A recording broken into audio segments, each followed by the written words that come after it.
Good evening, Npower beneficiaries. My name is Adeshino A. Ades, as usual, your National Publicity Secretary. As posted out earlier by Npower TV, that we will be making video to explain in layman terms the 13 recommendations of the Special Presidential Panel investigating the activities of the National Social Investment Program in order to stop the spread of fake news, media propaganda from contaminating the social media space. This is now the video. Follow me and listen attentively as I will be digesting all the 13 recommendations submitted to the presidency by the special panel constituted by Mr. President to investigate the activity of the National Social Investment Program. The first item on the recommendation urged the President, that is item number 1, it urged the President to resume program to alleviate the suffering of the masses and the vulnerable. What this item means is that the panel came out with a recommendation urging the President to resume all programs that are meant to alleviate the suffering of the poor masses and the vulnerable population. These programs are the 4 programs that are captured under the National Social Investment Program. These programs include the Npower for the unemployed graduates, the National Homegrown School Feeding Program for our children in primary and government secondary schools, the JIP loan for our businessmen and women, and the CCT and RRR for the poor and vulnerable. CCT and RRR means conditional cash transfer for the poor and vulnerable. The panel came out with a recommendation urging Mr. President to resume all of these programs. That is what item number 1 of their recommendation is all about. Item number 2, it says that all program beneficiaries must have NIN and BVN. According to item number 2 of their recommendation, they recommended to the presidency that for you to be a beneficiary of the social investment program, you must have at least NIN or BVN, or you must have both. This is the reason why the presidential grants alone reopen their portal so that Nigerians will be able to validate or verify their informations using their NIN. You cannot be a beneficiary of Npower. You cannot be a beneficiary of National Homegrown School Feeding Program. You cannot be a beneficiary of JIP. You cannot be a beneficiary of CCT and RRR without having either an NIN or a BVN.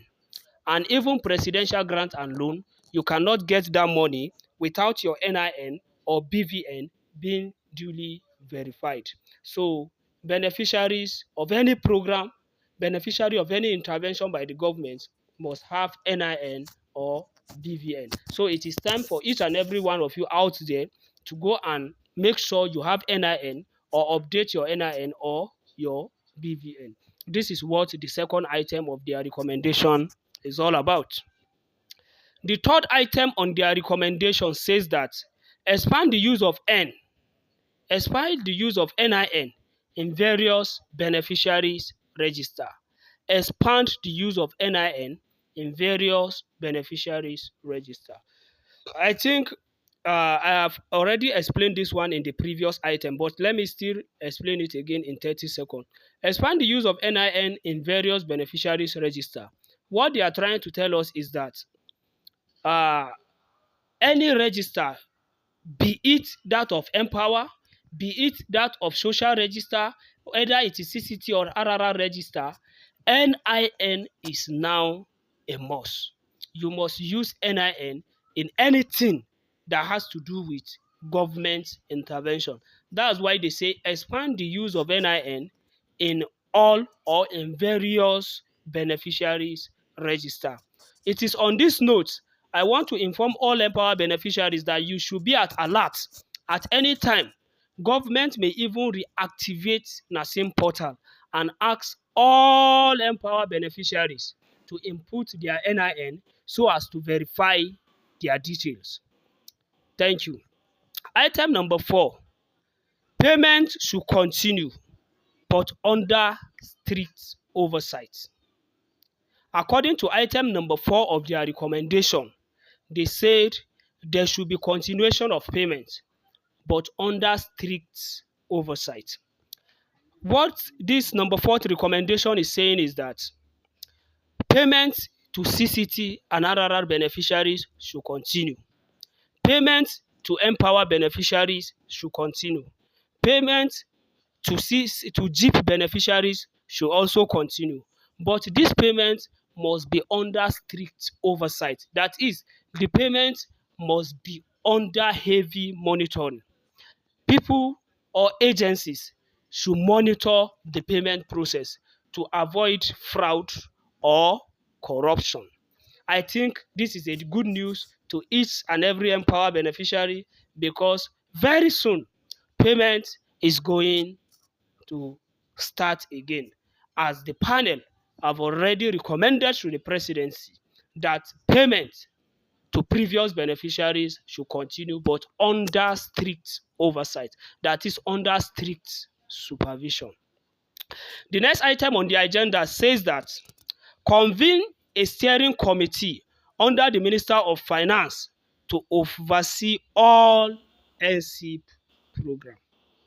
Item number 5 says that convene a steering committee under the Minister of Finance to oversee all NCIP program.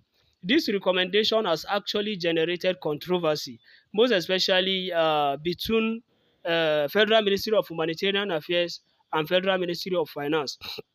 People in the Federal Ministry of Humanitarian Affairs sees this recommendation as if it is urging the president to lift the National Social Investment Program from the Federal Ministry of Humanitarian Affairs and then transfer it to the Ministry of Finance. This has actually generated controversy. And when I pick my call to contact those in the Federal Ministry of Humanitarian Affairs, they said beneficiaries, we should keep praying so that the program will remain in the Federal Ministry of Humanitarian Affairs. In fact, last week, news were all over the place on social media where the House of Representatives were calling on Mr. President to lift the suspension on the National Social Investment Program and to ignore the recommendation urging him to leave the National Social Investment Program from the Ministry of Humanitarian Affairs to the Ministry of Finance. The recommendation to lift the program from the Ministry of Humanitarian Affairs to Ministry of Finance, according to the Nigeria House of Representatives, is a selfish recommendation which should be discarded in its entirety. So this item number 5 that was urging the president to convene a steering committee under the Minister of Finance to oversee all NCIP program, it didn't really get well with some members of House of Representatives and some high-ranking government officials who are working in the Ministry of Humanitarian Affairs. Item number 6 states that ensure that future program manager of each program under NCIP must be well assessed. Item number 6 urge the government that the government should ensure that future program manager under NCIP, all of them must be well assessed and they must be highly capacitated. You know, we have program manager for Npower, we have program manager for CCT, we have program manager for National Homegrown School Feeding Program, we have program manager for RRR. So this item number 6 is urging the government that future manager of the program should be high-ranking and senior federal government civil servant. with more than 25 years of experience. And these people must be well assessed, and they must be people of high discipline with zero record of corruption. Item number 7 says that the government should optimize the use of technology in future program. Item number 7 is urging the government to optimize the use of technology in its future program. We know that in the next few months, new portal for Npower will be open. New portal for National Homegrown School Feeding Program will also be open. In fact, a new NCIP will be launched in the next few months. Now, this item number 7 is urging the government that before you open portal for new NCIP, or if you open portal for new NCIP, you should ensure that the portal, the application process, and everything that has to do with it has to be technologically driven. That is, technology should be ensured in order to checkmate corruption and other form of financial malpractices. Item number 8 is urging the government to adopt the whistleblower policy, or the government to introduce whistleblower policy. Well, we are all familiar with this word, whistleblowing. EFCC is actually doing it. Whistleblowing policy is a policy whereby you will expose corrupt practice either in government or private institution, and then you will be rewarded for it.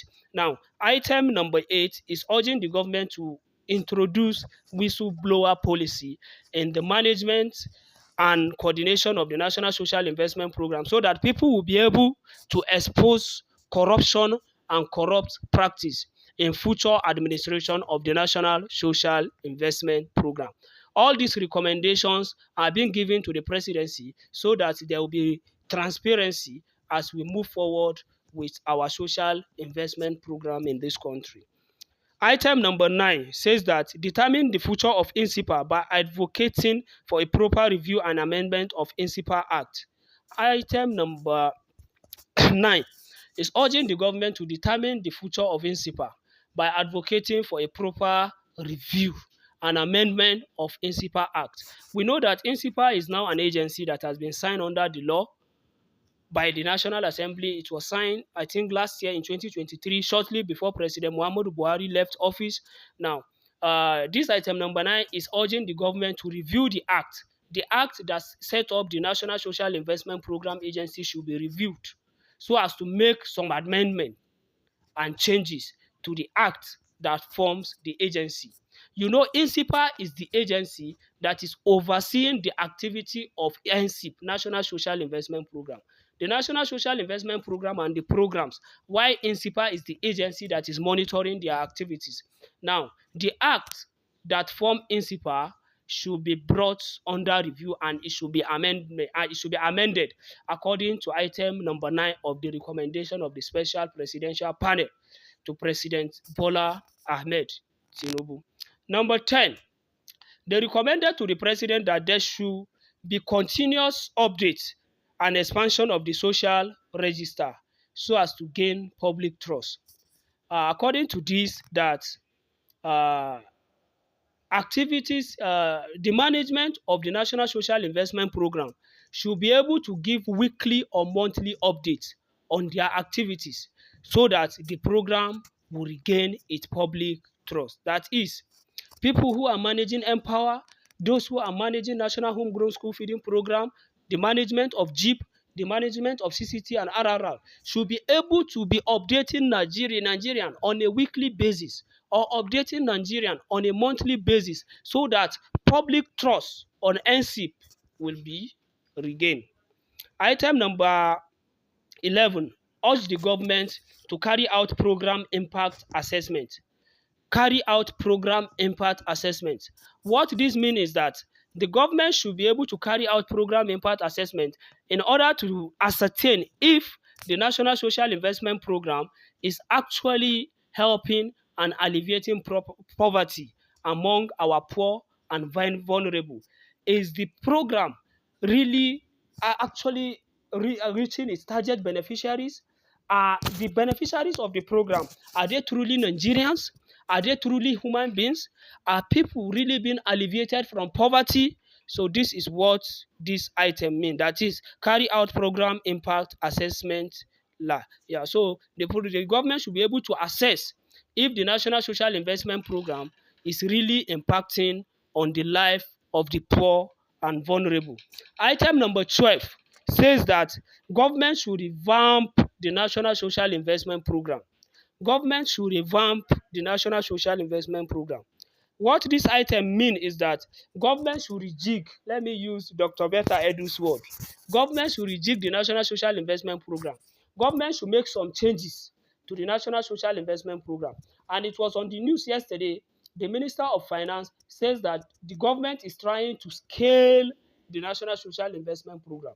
They want to scale the National Social Investment Program so as to know the actual beneficiaries of the program and to know the actual budget and the actual expenditure of the program. The last item on their recommendation to the president says that government should approve external auditors to carry out the audit of INSIPA's account. They say government should appoint external and private auditors to carry out audits of the account of the National Social Investment Program Agency. This is a very nice recommendation. Independent auditors, outside auditors should be brought in order to audit the account of the National Social Investment Program Agency so as to ensure transparency so that the program will keep on gaining public trust so that mismanagement of form or other form of financial malpractice will be eradicated from the program. This is the explanation of the 30 recommendations submitted by Special Presidential Panel investigating the activities of the National Social Investment Program, headed by Mr. Wale Edun. These are the recommendations they submitted to Mr. President. And I think these recommendations are fair, these recommendations are clean, except recommendation number 5 that urge the president to take or lift the National Social Investment Program from the Ministry of Humanitarian Affairs and transfer it to the Ministry of Finance under the supervision of the Minister of Finance. I think that is the only recommendation I'm having problem with. About the other, they are actually okay, and I hope that Npower beneficiaries will be okay by them also. So this is a good news to us all. Let's keep praying. Let's be waiting so that our 9 months, our 10 months, our 11 months, or our 12 months outstanding payment will be initiated very soon. Those who have not been paid before will also be paid. Those who have received 3 or 4 month payment, their stipend will continue. All backlog will be settled, and I'm sure the government have a very interesting exit package for Npower beneficiaries. After this is being done, a new portal will be opened for new intake of the program. Thank you, and may God bless you. Keep on following Npower TV. Keep on subscribing to Npower TV. A luta continua, Victoria Asata. Thank you.